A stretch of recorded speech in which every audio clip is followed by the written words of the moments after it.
Good evening everyone. स्वागत है आप सभी का सक्सेस पार्ट इंडिया चैनल के इस जीके क्विज कार्यक्रम में। कैसे हैं आप? गर्मी बहुत ज़्यादा है, स्टडी करिए लेकिन थोड़ा सा अपने स्वास्थ्य को ध्यान में रख करके करिए, है ना। और गर्मी से ना थोड़ा बच के रहिए, है ना। बाहर निकलिए तभी जब बहुत आवश्यकता हो। और ये सब दिशा निर्देश तो ऐसा है कि दिए भी जा सकते हैं। ठीक है, चलिए फिर प्रारंभ करते हैं आज के इस क्लास को। और आज की क्लास में आपके सामने पहला सवाल है कि 90 ईस्ट रीच 90 डिग्री पूर्वी घटक निम्न में से किस महासागर में स्थित है? आर्कटिक महासागर, अटलांटिक महासागर, प्रशांत महासागर या फिर आपका हिंद महासागर। और प्यारे अभ्यर्थियों, सही उत्तर होगा आपका हिंद महासागर। हिंद महासागर आपका बिल्कुल सही उत्तर माना जाएगा। बात करें प्यारे अभ्यर्थियों, डी ऑप्शन आपका बिल्कुल सही होगा। यहाँ पे हिंद महासागर की बात करें तो प्यारे अभ्यर्थियों देखिए 90 ईस्ट कटक एक लंबी जो है आपकी समुद्री एक ज्वालामुखी कटक है। ज्वालामुखी समुद्र को नाम दिया गया है आपका 90 ईस्ट कटक, जो कि उत्तर दक्षिण दिशा में लगभग 5000 किलोमीटर तक फैला हुआ है। यह पश्चिम में बंगाल की खाड़ी से लेकर के पूर्व में दक्षिण हिंद महासागर तक फैला हुआ है। ये जो आपका 90 ईस्ट रीच है, 90 ईस्ट कटक, ये आपका क्या है कि एक अंतर समुद्री ज्वालामुखी है। ठीक है, अगले प्रश्न की ओर चलते हैं। और अगला प्रश्न है आपके सामने कि निम्न में से किसी संसदीय कार्रवाई में भाग लेने का अधिकार है? आरबीआई 2018 में पूछा था इससे कि निम्न में से किसी संसदीय कार्रवाई में भाग लेने का अधिकार है? भारत के महान्यायवादी, भारत के महानायक, भारत के मुख्य न्यायाधीश या फिर इनमें से कोई नहीं। और प्यारे अभ्यर्थियों, सही उत्तर होगा आपका भारत के महान्यायवादी। भारत के महान्यायवादी की बात करें प्यारे अभ्यर्थियों, यानी कि भारत के जो आपके अटॉर्नी जनरल हैं, तो देखिए संविधान के अनुच्छेद 71 के अनुसार संविधान के अनुच्छेद 76 का जो भाग 1 है, उस 76 के भाग 1 के अनुसार महान्यायवादी को संसद के दोनों सदनों में या उनकी संयुक्त बैठक में संसद की किसी भी समिति की कार्रवाई में भाग लेने का अधिकार प्राप्त है, जिसमें से वह क्या कर सकता है कि एक साथ वोट देने के अधिकार के बिना नॉमिनेट भी किया जा सकता है। यानी कि भारत के आपके जो अटॉर्नी जनरल या जो महान्यायवादी हैं, ये आपके संसद के दोनों सदनों में या उनकी संयुक्त बैठक में या किसी भी समिति की कार्रवाई में भाग लेने का इन्हें अधिकार प्राप्त है। अगले प्रश्न की ओर चलते हैं। और अगला प्रश्न है आपके सामने कि स्वतंत्र भारत का संविधान बिना किसी बाहरी हस्तक्षेप के वयस्क मताधिकार के आधार पर निर्वाचित संविधान सभा द्वारा बनाया जाना चाहिए। ये बयान किसने दिया था? देखिए 2017 में इसे पूछा है। एम.एन. रॉय, पंडित नेहरू, सरदार पटेल या फिर महात्मा गांधी। और सही उत्तर होगा प्यारे अभ्यर्थियों जवाहरलाल नेहरू। ये जो वक्तव्य है ये पंडित नेहरू ने कहा है। पंडित नेहरू ने कहा कि स्वतंत्र भारत का जो संविधान है वो बिना किसी बाहरी हस्तक्षेप के वयस्क मताधिकार के आधार पर निर्वाचित संविधान सभा द्वारा बनाया जाना चाहिए। ये बयान आपके पंडित जवाहरलाल नेहरू ने दिया है। बात करें प्यारे व्यक्तियों तो ये जो बयान है यह ब्रिटिश औपनिवेशिक शासन से आज़ादी के लिए भारत के संघर्ष और लोकतांत्रिक और प्रतिनिधि सरकार की स्थापना की आवश्यकता के संदर्भ में पंडित जवाहरलाल नेहरू द्वारा इस बयान को दिया गया था। अगले प्रश्न पर आते हैं। और अगला प्रश्न है आपके सामने कि मानव तस्करी निवारण संरक्षण और पुनर्वास अधिनियम किस वर्ष में अधिनियमित किया गया? दिल्ली क्विज 2022 में पूछा इसे। 2018, 2001, 2008 या फिर 1980। और प्यारे अभ्यर्थियों, सही उत्तर की अगर बात करेंगे तो सही उत्तर है आपका प्यारे अभ्यर्थियों, सही उत्तर है आपका ए ऑप्शन 2018। 2018 में प्यारे अभ्यर्थियों इसको अधिनियमित किया गया। ये जो बिल है ये उन व्यक्तियों के लिए सजा का प्रावधान करता है। ये जो अधिनियम है ये उन व्यक्तियों के सजा का प्रावधान करता है जिनके कार्य का परिणाम तस्करी हो सकता है, जिन्होंने ऐसा कार्य किया जो कि तस्करी के अंतर्गत आता है। और अगर ऐसा है तो फिर ये आपके संविधान के अनुच्छेद 21 का उल्लंघन माना जाता है।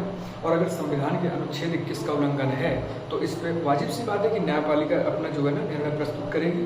और बात करें तो ऐसे मतलब कि व्यक्तियों को 10 वर्ष से भी अधिक सजा का प्रावधान है। ठीक है, तो ये है आपका मानव तस्करी अधिनियम। अगले प्रश्न पे आते हैं। अगला प्रश्न साइंस से पूछा गया है UPSSC 2018 में कि गन्ने में लाल सड़न या लाल विगलन का कारण क्या हो सकता है? फंगल संक्रमण, जीवाणु संक्रमण, वायरल संक्रमण या फिर इनमें से कोई नहीं। और प्यारे अभ्यर्थियों बात करें सही उत्तर की तो सही उत्तर है आपका फंगल इन्फेक्शन यानी फंगल संक्रमण आपका बिल्कुल सही उत्तर होगा। ये ऑप्शन आपका यहाँ पे बिल्कुल सही है। बात करें प्यारे अभ्यर्थियों तो देखिए ये जो फंगल संक्रमण है ये आपके गन्ने के अंदर ना लाल विगलन का या लाल सड़न के कारण हो सकता है। बात करें तो इस जीवाणु का नाम जिस वजह से गन्ने का लाल मतलब कि विगलन हो जाता है तो उसका नाम है कोलेट्राइकम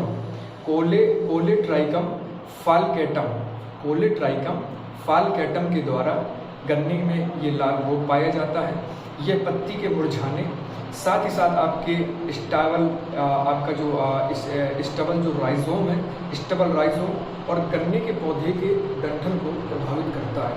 अतः ये जो आपका फंगल जो डिसीज़ है, ये जो आपका फंगल जो संक्रमण है आपका, जिसे हम कोलेट्राइकम फाल्केटम के नाम से जानते हैं, इससे गन्ने के अंदर लाल सड़न या लाल विगलन का रोग हो जाता है। अगले प्रश्न पे आते हैं। अगला प्रश्न है कि एक अंतरिक्ष यात्री को आकाश कैसा दिखाई देता है, गहरा काला, नीला, लाल या फिर इनमें से कोई भी।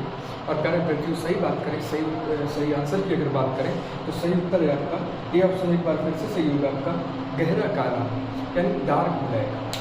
अब बात करें देखिए प्यारे व्यक्तियों, तो वायुमंडल में क्या है कि वायुमंडल में प्रकाश का प्रकीर्णन होता है। जब वायुमंडल में प्रकाश का प्रकीर्णन होता है तो आकाश आपका नीला दिखाई देता है।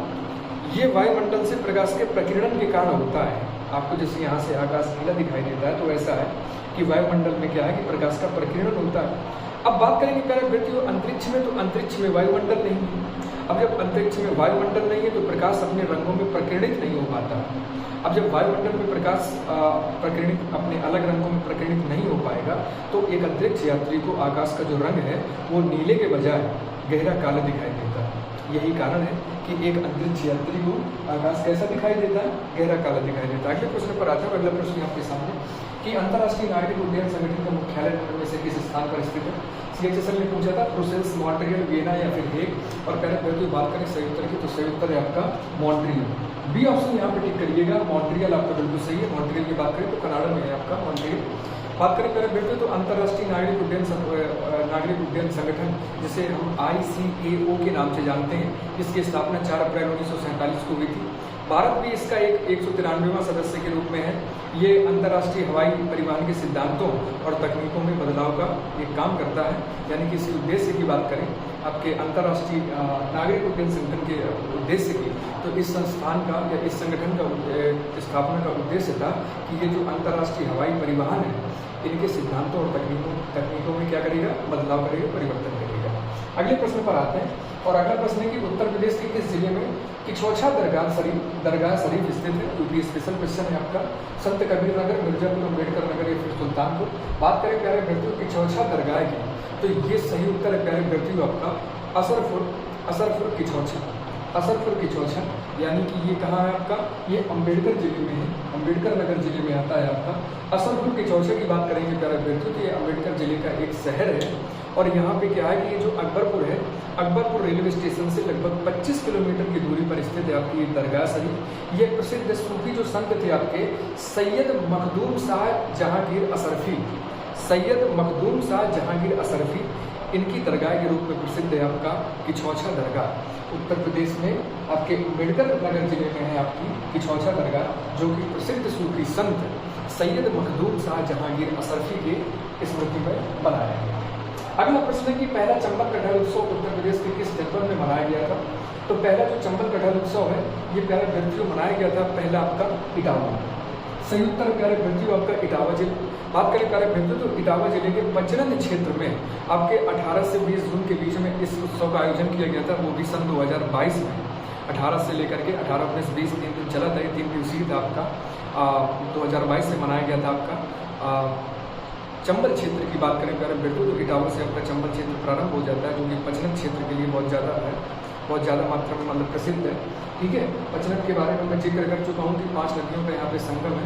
अगर आपको 5 नदियों के नाम पता हो तो आप कमेंट बॉक्स में बता सकते हैं हमें। तो प्यारे व्यक्तियों कटहल के बारे में विशेष उत्पादन और उसकी खेती के बारे में यहाँ पे जानकारी दी गई थी।